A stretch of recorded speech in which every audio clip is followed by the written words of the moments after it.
Chapter 12. I wake up the next morning, heart pounding, leaping to my feet, my mind racing with everything I have to do. And then it stops like a car screeching to a halt. For a moment, I can't move. Then, hesitantly, I sink back into bed, overcome by the most extraordinary feeling. It's Saturday. I have nothing to do. No contracts to go over, no emails to reply to, no emergency meetings at the office, nothing.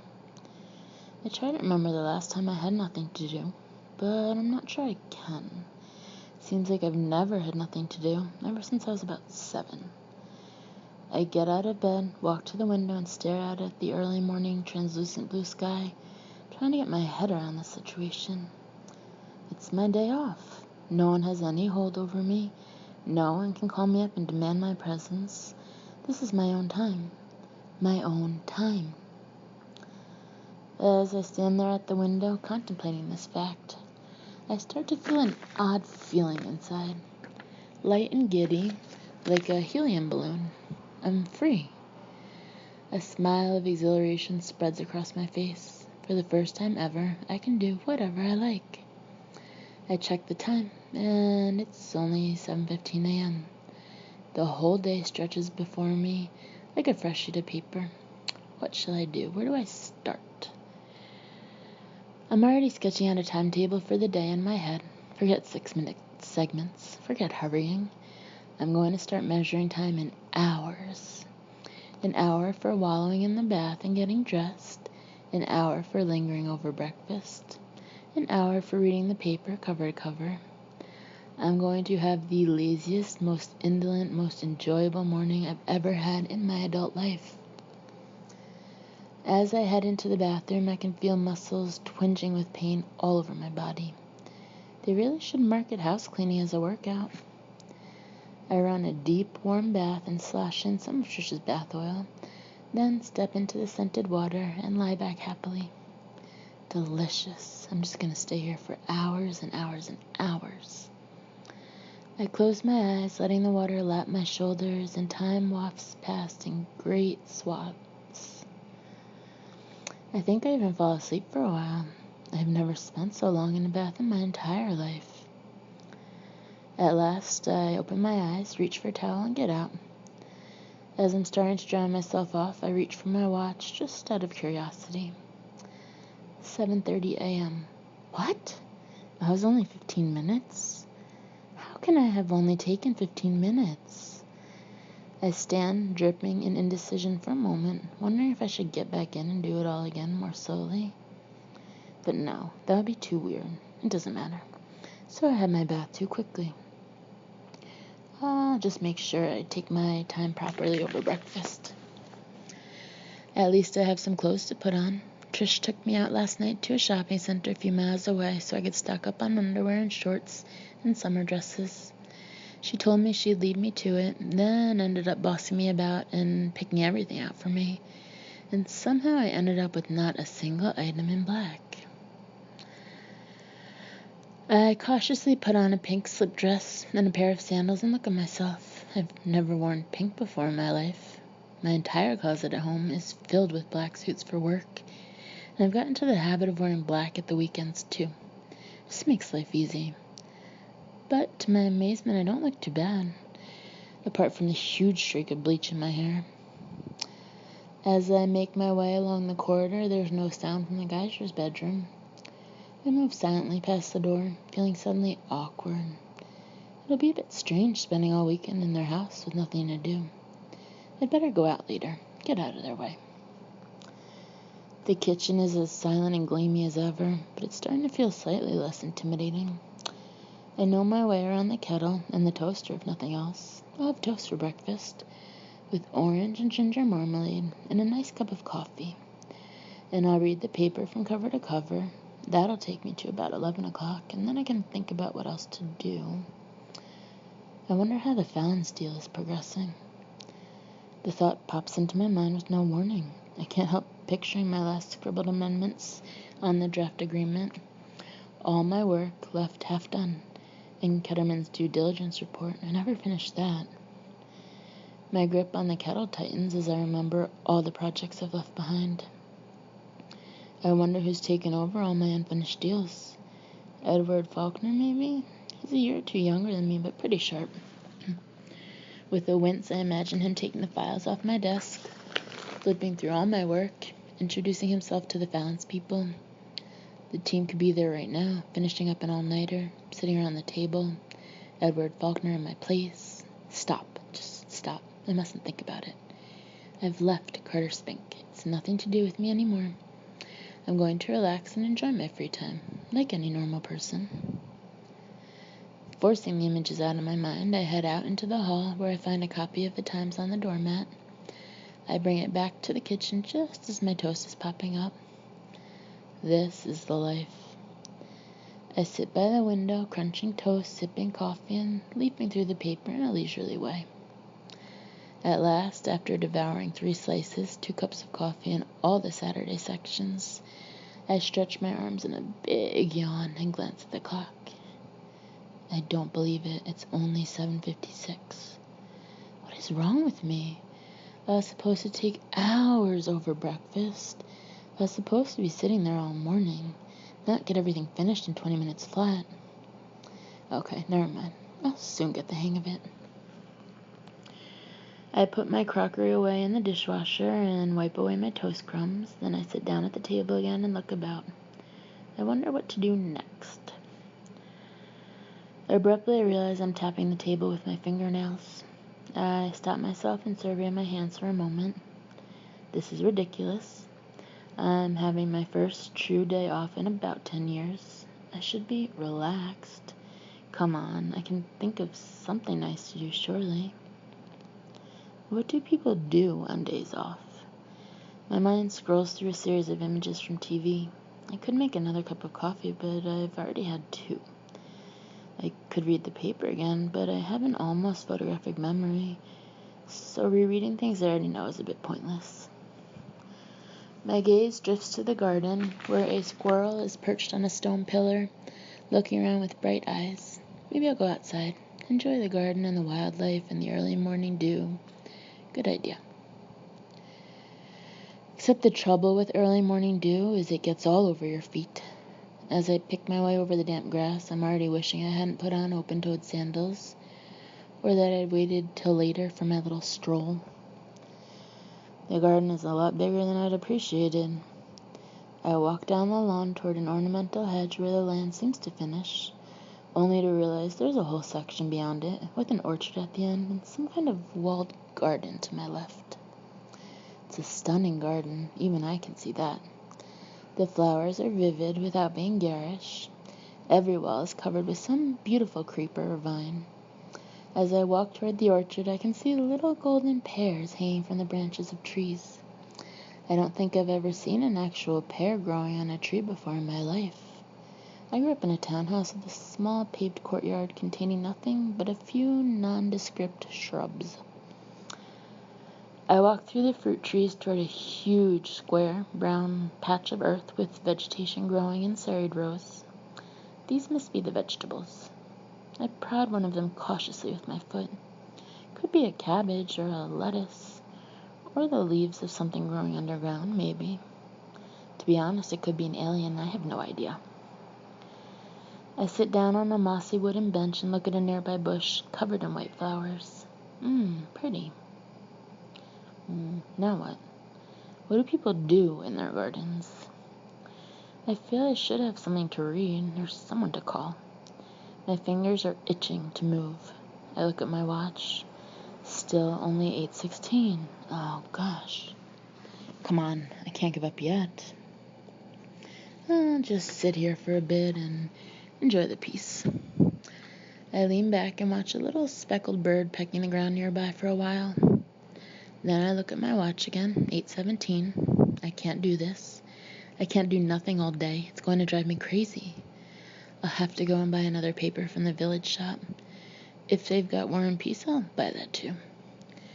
I get up and head briskly back across the lawn when a bleep from my pocket makes me stop still.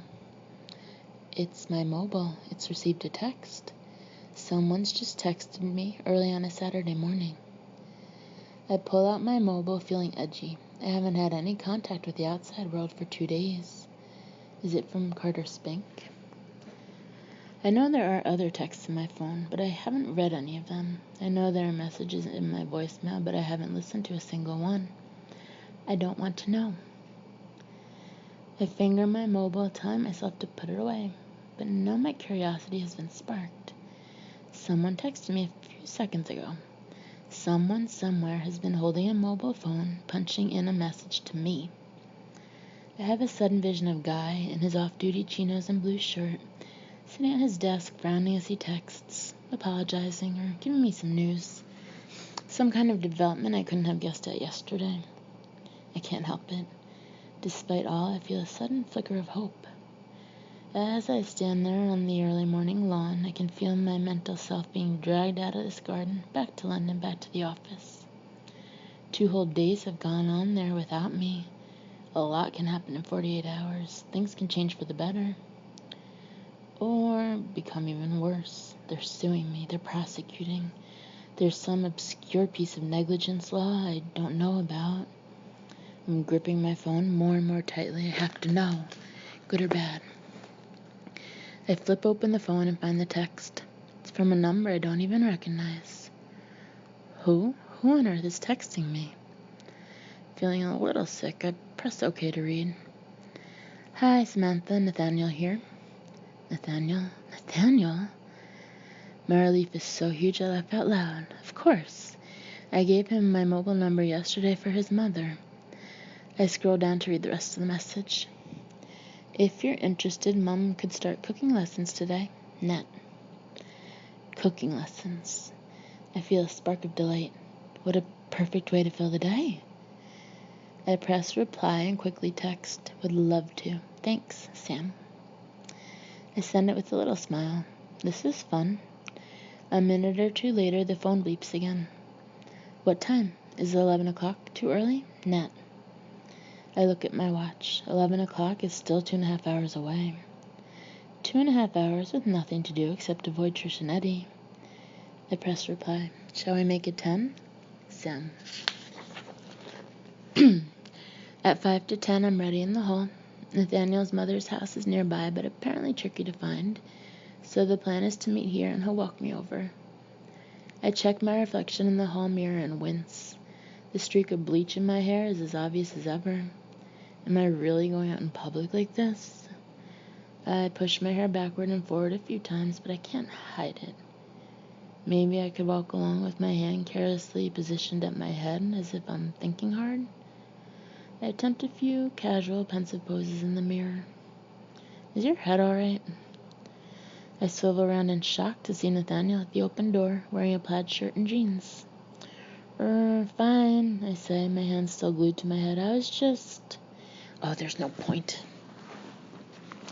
I bring my hand down from my hair, and Nathaniel regards the streak for a moment. It looks nice, he says, like a badger. A badger? I say, affronted. I don't look like a badger. Badgers are beautiful creatures, says Nathaniel with a shrug. I'd rather look like a badger than a stoat. Hang on, since when was my choice between badger and stoat? How do we get onto the subject anyway? Perhaps we should go, I say with dignity, then pick up my bag and give one last glance in the mirror. Okay, maybe I look a little bit like a badger. The summer air is already warming up outside, and as we walk down the gravel drive, I sniff appreciatively. There's some sort of nice flowery smell that I definitely recognize. Honeysuckle and jasmine, I exclaim in sudden recognition. I have the Joe Malone bath oil at home. Honeysuckle on the wall. Nathaniel points to a tangle of tiny pale yellow flowers on the old stone wall bordering the drive. Put it in a year ago. I peer up at the delicate flowers with interest. That's what real honeysuckle looks like. There's no jasmine around here, though, he says curiously. Can you smell it? I spread my hands vaguely. Maybe not. I don't think I'll mention my Joe Malone bath oil at this point, or, in fact, at any point. As we turn out of the drive, I realize this is the first time I've been out of the Geysers grounds since I arrived here. Apart from the shopping trip with Trish when we turned in the opposite direction, And anyway, I was too busy scrabbling for her Celine Dion CD to notice my surroundings. Nathaniel has turned left and is striding easily along the road, but I can't move. I'm gazing at the sight in front of me, my jaw wide open. This village is absolutely stunning. I had no idea. I look around, taking in the old honey-colored stone walls, the rows of ancient cottages with steeply pitched roofs, the little river lined with willow trees. Up ahead is the pub I noticed on the first night, decorated with hanging baskets. I can hear the distant clip-clop of horses' hooves. Nothing jars. Everything is soft and mellow and feels like it's been here for hundreds of years. Samantha? Nathaniel has finally noticed I'm pinned to the spot. I'm sorry, I hurry to join him. It's just such a beautiful place. It's nice. I can hear a note of pride in his voice. Gets too many tourists, but I had no idea. We continue to walk along the street, but I can't stop looking around wide-eyed. Look at the river. Look at the little church. I feel like a child discovering a new toy. I've hardly ever been to the English countryside, I suddenly realize. We always stayed in London or went abroad. I've been to Tuscany more times than I can remember, and I once spent 6 months in New York when Mum was working there. But I've never been to the Cotswolds in my life. We walk over the river on an old arched stone bridge. At the top, I stop to look at the ducks and swans. It's just gorgeous, I exhale. Absolutely beautiful. Didn't you see any of us as you arrived? Nathaniel looks amused. Did you just appear in a bubble? I think back to that panicked, dazed, desperate journey. Kind of, I say at last. Didn't really notice where I was going. We both watch as a pair of swans sail regally under the little bridge. Then I glance at my watch. It's already 10:05. We should get going, I say with a little start. Your mother will be waiting. There's no rush, Nathaniel calls as I hasten down the other side of the bridge. We've got all day. He lopes down the bridge. It's okay. You can slow down. I try to match his relaxed pace, but I'm not used to this easy rhythm. I'm used to striding along crowded pavements, fighting my way, pushing and elbowing. So, did you grow up here? I ask. Yep. He swings into a little cobbled lane. I came back when my dad got ill. Then he died, and I had to sort things out, take care of Mum. It's been tough on her. The finances were in a mess. Everything was in a mess. I'm sorry, I say awkwardly. Do you have any other family? My brother Jake, he came back for a week. Nathaniel hesitates. He runs his own computer business, very successful. Didn't you mind, I say, that he only stayed a week? Jake's a busy man. He has other priorities. Nathaniel's voice is as easy as ever, but I can detect a thread of something. Maybe I won't ask any more about his family. Well, I'd live here, I say with enthusiasm. You do live here, he reminds me. I feel a tweak of surprise. I suppose he's right. Technically, I do. I try to process this new thought. I've never lived anywhere except London before, apart from my 3 years at Cambridge and those 6 months in New York when I was 8. I'm a city person. That's who I am. That's who I was. But already the old me is feeling more distant. When I think back to myself even last week, it's as if I'm seeing myself through tracing paper. Everything I once prized has been destroyed. I'm still feeling sore and bruised, but at the same time, my rib cage expands widely as I breathe in the country air, and I suddenly feel a wave of optimism. On impulse, I stop by a huge tree and gaze up into the green-laden branches. As I do so, a memory from English A-level suddenly comes into my mind. There's a wonderful Walt Whitman poem about an oak tree. I lift a hand and tenderly stroke the cool, rough bark. I saw in Louisiana a live oak growing. All alone stood it, and the moss hung down from the branches. I glance over at Nathaniel, half expecting him to look impressed. That's a beech, he says, nodding at the tree. Oh, right. I don't know any poems about beeches. Here we are. Nathaniel pushes open an old iron gate and gestures me to go up a stone path toward a little cottage with blue flowered curtains at the windows. Come and meet your cooking teacher. Nathaniel's mother is nothing like I expected. I was picturing some cozy Mrs. Tiggywinkle character with gray hair and a bun and half-moon spectacles. Instead, I'm looking at a wiry woman with a vivid, pretty face. Her eyes are bright blue, and her graying hair is in braids on either side of her face. She's wearing an apron over jeans, t-shirt, and espadrilles, and is vigorously kneading some kind of dough on the kitchen table. Mom, Nathaniel grins and pushes me forward into the kitchen. Here she is. This is Samantha. Samantha, my mom, Iris. Samantha, welcome. Iris looks up, and I can see her taking me in head to foot. Just let me finish this.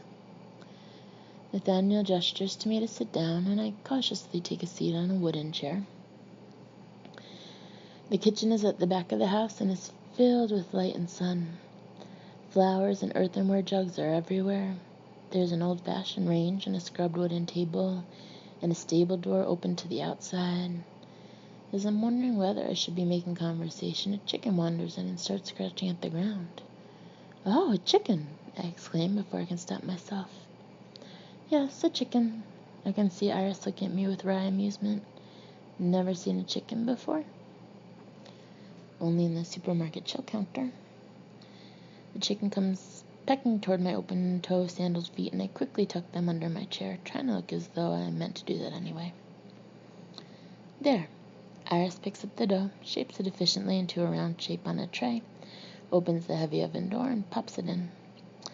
She washes her floury hands at the sink, then turns to face me. So, you want to learn how to cook. Her tone is friendly but businesslike. I sense this is a woman who doesn't waste words. Yes, I smile, please. Cordon bleu, fancy stuff, chimes in Nathaniel, who's leaning against the range. And how much cooking have you done before? Iris dries her hands on a red check towel.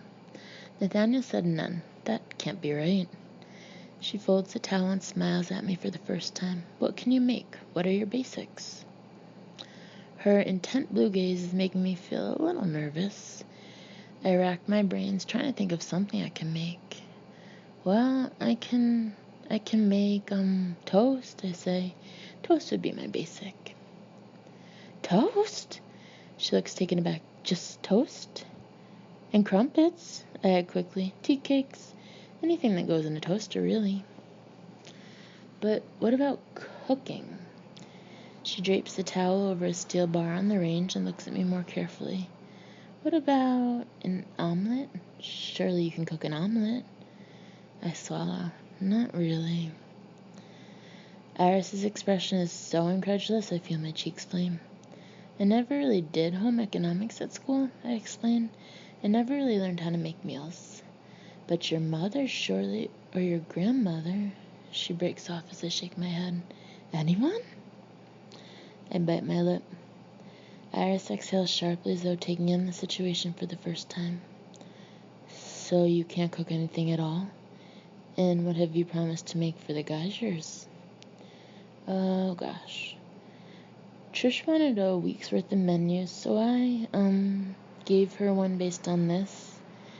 Sheepishly, I get the crumpled Maxim's menu out of my bag and hand it to her. Braised lamb and baby onion assemblée with a fondant potato and goat's cheese crust, accompanied by cardamom spinach puree, she reads out in tones of disbelief. I hear a snort and look up to see Nathaniel in fits of laughter. That's all I had, I exclaimed defensively. What was I going to say? Fish fingers and chips? Assemblée is just flannel. Iris is still perusing the sheet. That's souped-up shepherd's pie. We can teach you that. And the braised trout with almonds is straightforward enough. She runs her finger further down the page, then at last looks up, frowning. I can teach you these dishes, Samantha, but it isn't going to be easy. If you've really never cooked before. She glances at Nathaniel. I'm really not sure. I feel a flicker of alarm. Please don't she's going to back out. I'm a quick learner. I lean forward and I'll work hard. I really, really want to do this. Please, I need this. All right, says Iris at last. Let's get you cooking. She reaches into a cupboard for a set of weighing scales, and I take the opportunity to reach into my bag for a pad of paper and a pen. What's that for? She raises her chin toward the paper. So I can take notes, I explain. I write down the date and cooking lesson number 1, underline it, then stand at the ready. Iris is slowly shaking her head. Samantha, cooking isn't about writing down. It's about tasting, feeling, touching, smelling. Right, I nod. I must remember that. I quickly uncap my pen and scribble down cooking equals all about tasting, smelling, feeling, etc. I cap my pen again, only to see Iris regarding me with incredulity. Tasting, she says, removing my pen and paper from my hands. Not writing. You need to use your senses, your instincts. She lifts the lid off a pot gently steaming on the cooker and dips a spoon into it. Taste this. Gingerly, I take the spoon in my mouth. Gravy, I say at once. Delicious, I add politely. Iris shakes her head. Don't tell me what you think it is. Tell me what you can taste. This is a trick question, surely. I can taste gravy. Her expression doesn't change. She's waiting for something else. Meat? I hazard. What else? My mind is blank. I can't think of anything else. I mean, it's gravy. What else can you say about gravy?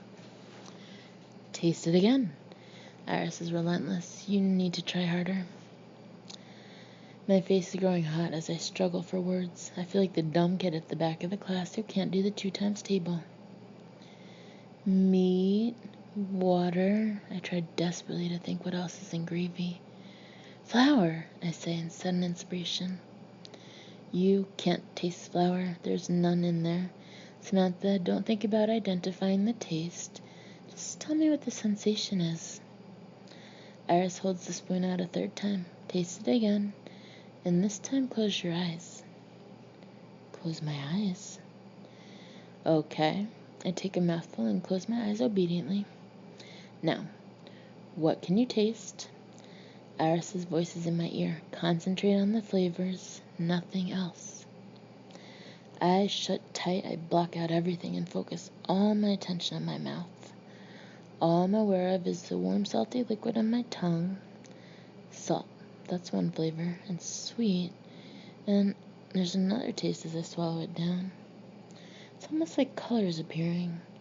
First the bright, obvious ones, and then the gentler ones you'd almost miss. It's salty and meaty, I say slowly without opening my eyes, and sweet and almost fruity, like cherries. I open my eyes, feeling a bit disoriented. There is Iris, smiling. Behind her, I suddenly notice Nathaniel, scrutinizing me intently. I feel a tad flustered. Tasting gravy with your eyes closed is a fairly intimate thing to do, it turns out. I'm not sure I want anyone watching me. Iris seems to understand. Nathaniel, she says briskly, we're going to need ingredients for all these dishes.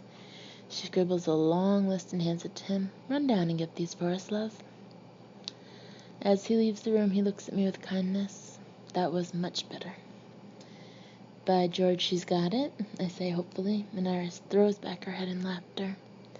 Not yet, sweetie, by a long chalk. Here, get a pinny. She hands me a red and white striped apron, and I tie it around my waist, feeling self-conscious. It's so good of you to help me, I venture. Iris is pulling onions and some orange vegetable I don't recognize out from a bin by the door. I'm really grateful. I like a challenge. She takes a knife from a block on the counter. I get bored. Nathaniel does everything for me. Too much sometimes. But still, you never even met me. I like the sound of you. Iris draws down a heavy wooden chopping board from a shelf above. Nathaniel told me how you got yourself out of your mess the other night. That took some spirit. I had to do something, I say ruefully. And they offered you a pay rise as a result. Wonderful. As she smiles, fine lines appear around her eyes like starbursts. Trish Geyser is a very foolish woman. I like Trish, I say, feeling a stab of loyalty. So do I, Iris nods. She's been very supportive to Nathaniel.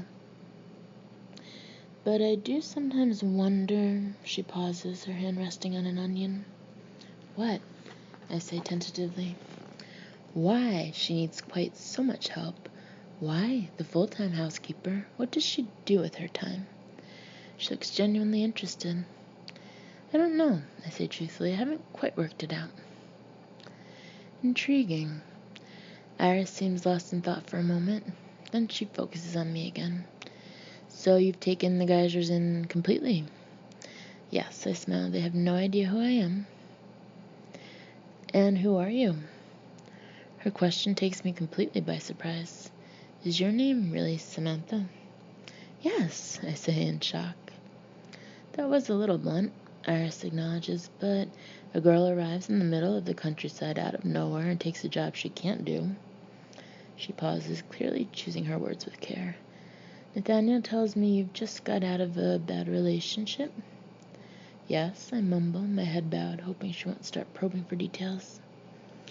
You don't want to talk about it, do you? Not really? No, I don't. As I look up, there's a thread of understanding in her eyes. That's fine by me. She picks up a knife. Now let's start. Roll up your sleeves, tie back your hair, and wash your hands. I'm going to teach you to chop an onion. We spend all weekend cooking. I learned to slice an onion finely, turn it the other way, and produce tiny dice.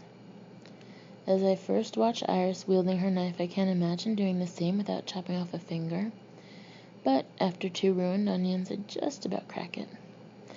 I learned to chop herbs with a rounded blade. I learned how to rub flour and ground ginger into chunks of meat, then drop them into a spitting hot cast iron pan.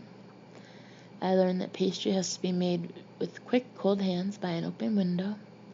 I learned the trick of blanching French beans in boiling water before sautéing them in butter. A week ago, I didn't know what blanching even meant.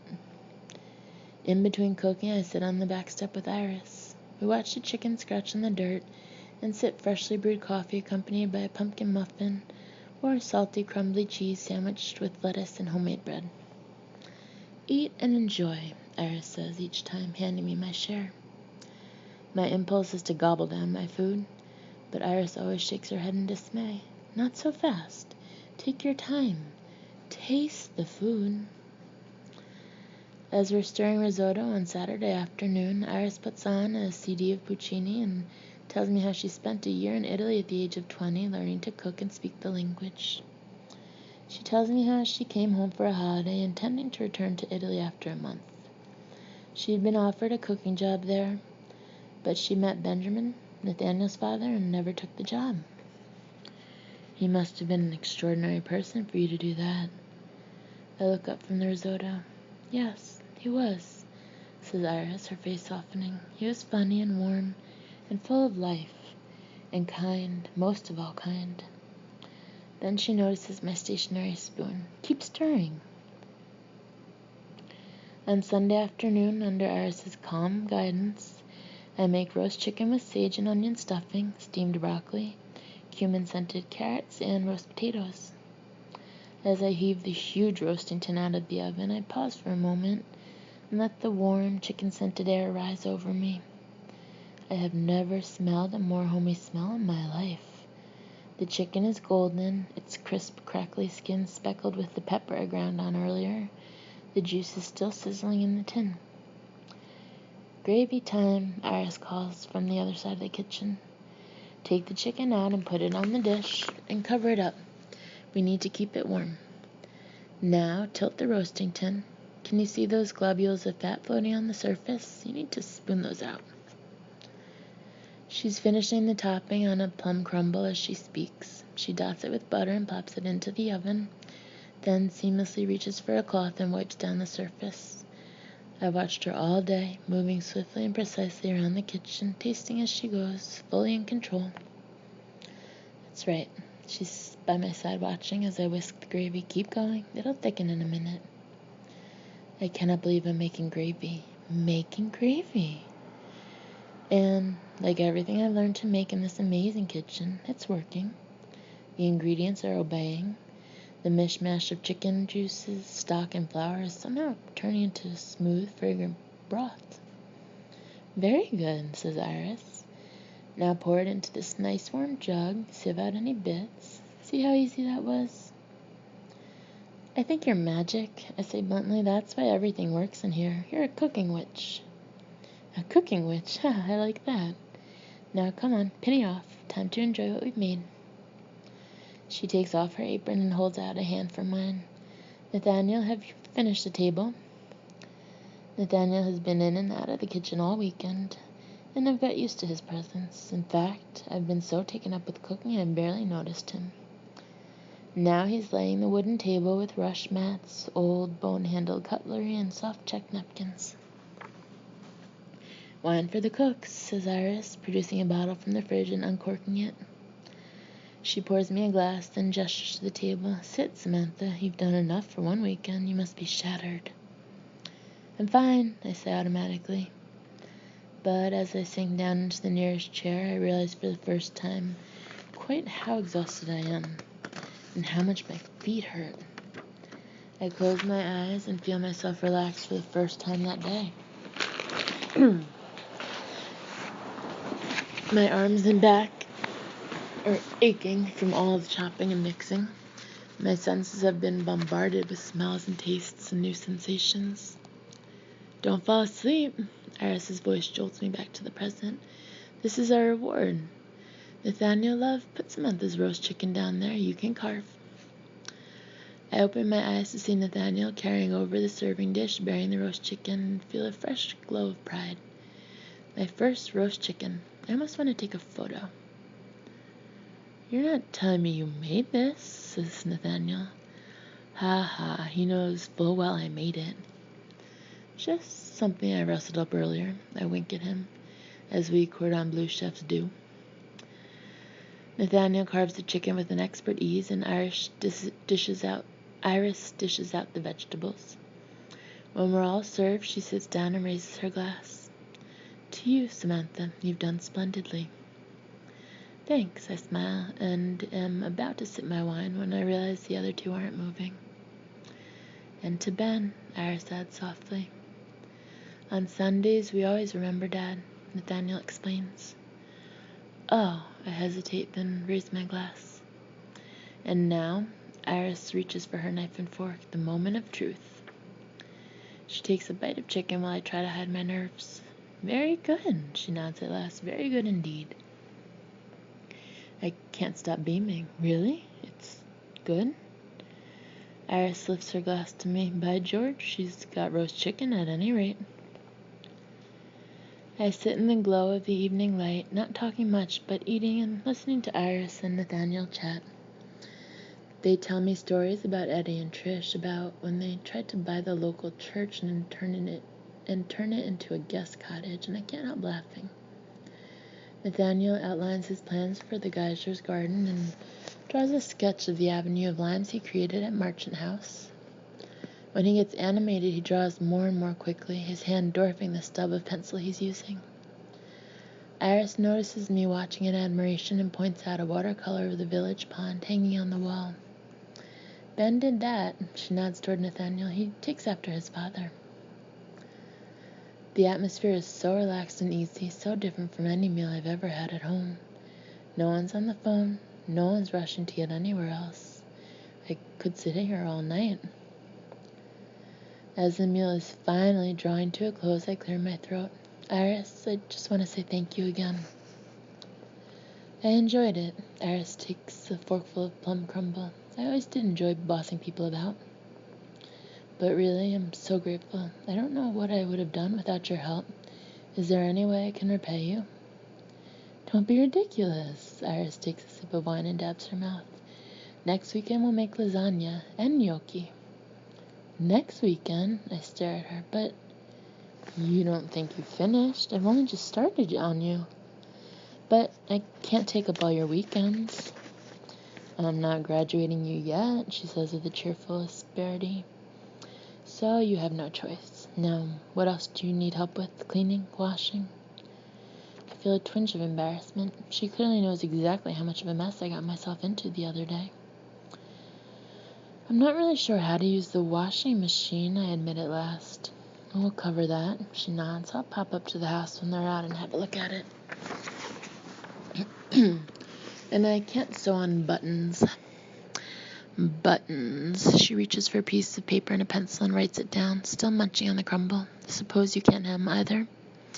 Hemming. She scribbles it down. What about ironing? She looks up, suddenly alert. You must have had to iron. How did you wriggle out of that one? I'm sending the clothes out to Stacy Nicholson, I confess, in the village. She charges 3 pounds a shirt. Stacy Nicholson? Iris puts her pencil down. That Liberty Gibbet? In her ad, she said she was an experienced laundress. She's 15 years old. Galvanized, Iris pushes back her chair. Samantha, you are not paying Stacy Nicholson to do your ironing. You are going to learn how to do it yourself. But I'll teach you. Anyone can iron. She reaches into a little side room, pulls out an old ironing board covered in a flowery material and sets it up, then beckons me over. What do you have to iron? Mr. Geyser's shirts mainly, I say nervously, joining her at the ironing board. All right. She plugs in an iron and turns the dial. Hot for cotton. Wait for the iron to heat up. No point beginning till it's at the right temperature. Now, I'll show you the right way to tackle a shirt. She broodles, frowning, in a pile of clean laundry in the little room. Shirts. Nathaniel, take off your shirt a moment. I stiffen. As I glance at Nathaniel, I see he has stiffened too. Mom! He gives an awkward laugh. Oh, don't be ridiculous, love, says Iris impatiently. You can take off your shirt for a moment. No one's embarrassed. You're not embarrassed, are you, Samantha?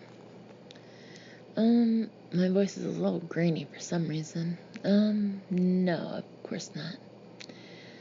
Now, this is your steam. She presses a button on the iron and a jet of steam shoots into the air. Always check that your steam compartment has water. Nathaniel, I'm waiting. Through the steam, I can see Nathaniel slowly unbuttoning his shirt. I catch a flash of smooth, tan skin and hastily lower my gaze. Let's not be adolescent about this. So he's taking off his shirt. It's no big deal. He tosses his shirt to his mother, who catches it deftly. My eyes are studiously fixed downward. I'm not going to look at him. Start with the collar. Iris is smoothing the shirt out on the ironing board. Now, you don't have to press hard. She guides my hand as the iron glides over the fabric. Keep a smooth touch. This is ridiculous. I'm an adult, mature woman. I can look at a man with no shirt on without falling to bits. What I'll do is take a casual peek and get this out of my mind. Now the yoke. Iris turns the shirt around on the board and I start pressing again. Very good. On to the cuffs now. I lift the shirt tail to flip it over, and as I do so, accidentally on purpose, raise my eyes. Sweet Jesus. I'm not sure the whole getting it out of my mind plan is going to work after all. Samantha? Iris grabs the iron from my hand. You're scorching the shirt. Ah, I come to. Sorry, I lost concentration for a moment. Your cheeks seem very flushed. Iris puts a curious hand to my cheek. Are you all right, sweetie? Must be the, steam. I start ironing again. My face like a furnace. I'm fine, thanks. At last, I shake out his iron shirt, perfectly done with all the creases in the right places. Very good, says Iris, applauding. After some practice, you'll be able to do that in 4 minutes flat. Looks great, Nathaniel smiles, holding out a hand. Thanks. That's okay, I manage in a strangled squawk and hastily look away again, my heart thumping. Great, just great. One glimpse of his body and I have a full-blown crush. I honestly thought I was a bit deeper than that.